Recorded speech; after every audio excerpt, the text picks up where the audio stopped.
Hi everyone and welcome to my show. I'm not an expert on Palestinian and Jewish relationships, nor obviously on their history. But what I am an expert on is violence. And I do or have noticed that there has been violence on both sides of this conflict for many, many years. Now, I don't condone any sort of violence, doesn't matter who it is, doesn't matter whether it's happening in the home, doesn't matter whether it's happening in regions, doesn't matter whether it's happening in countries. I simply do not support, at any level, violence towards other people, or violence towards anybody, anything for that matter. So I'm rather concerned, to say the least, to think about what's happening in Israel now and the degree of violence and inhumanity that is being shown to others. Now, it doesn't matter whether or not one is politically attuned to what's happening with regard to these two particular countries or these two particular groups, whether it be a religious group or whether it be a group based on nationality. It's not important. What is important is the fact that one of these groups at this particular point in time is performing horrific acts upon others and performing those acts on innocent people, people who didn't want to become involved in a conflict, who are simply going about doing their daily jobs, daily work, daily activities, only to find themselves embroiled in a conflict which has meant that innocent people were being killed. What stuck out to me was there have been a number of instances that I've noticed the media reporting, and one of those in particular was a number of young people, 1,000 or so young people at a music festival. And even though apparently this was in the southern part of Israel near the border there at the Gaza Strip, and they were set upon by a bunch of, the only word I can think of is terrorists. Now this has resulted in the deaths of a few hundred of these people who were simply there to enjoy music, nothing more, nothing less. It was just about the music.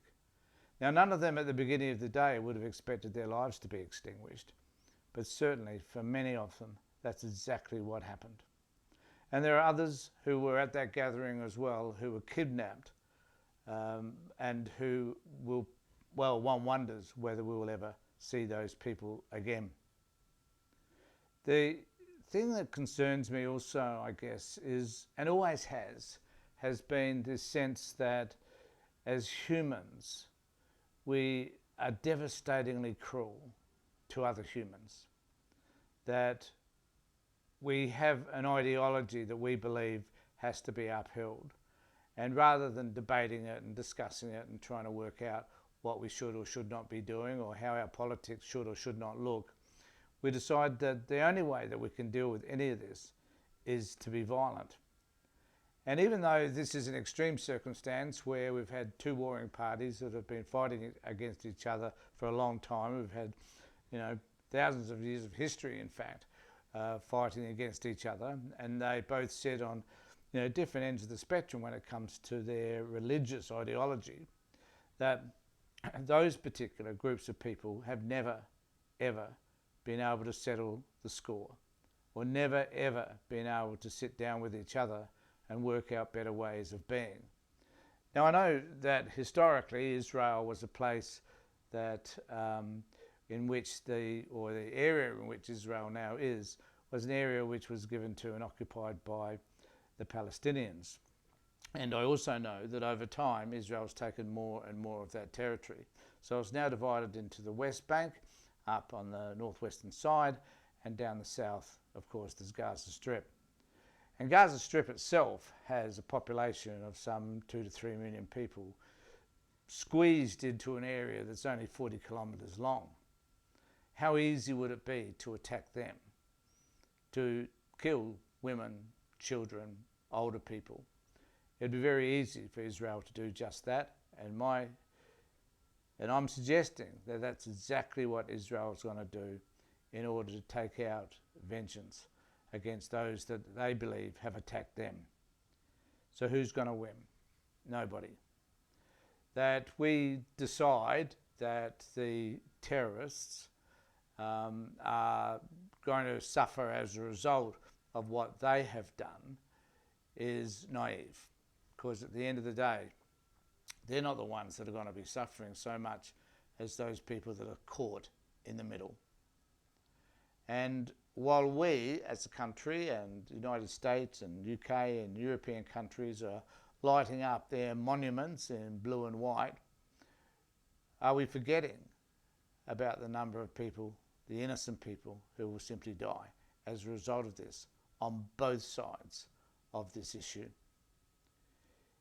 It distresses me that we have, with all the knowledge, the technical knowledge, all the information that we've got, that we still can't resolve some of the most basic issues, issues which have been clearly entrenched in certain people for hundreds of years.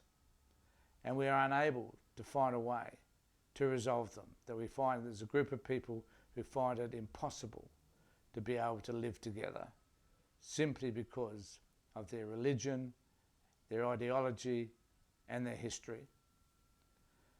And there must come a time when somebody, somewhere, on either side, hopefully both sides, says enough is enough.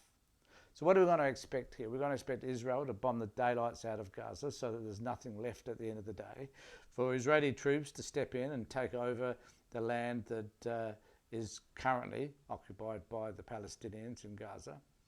Are we going to expect the Palestinians to fight back in horrific ways, which destroys thousands of properties, hundreds of thousands of lives, disrupts the Israeli economy for what it's worth, brings in poverty, kids will find that they're homeless, parentless?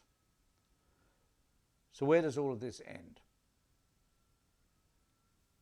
I think that there are some important lessons for all of us to learn from this. And certainly, warfare,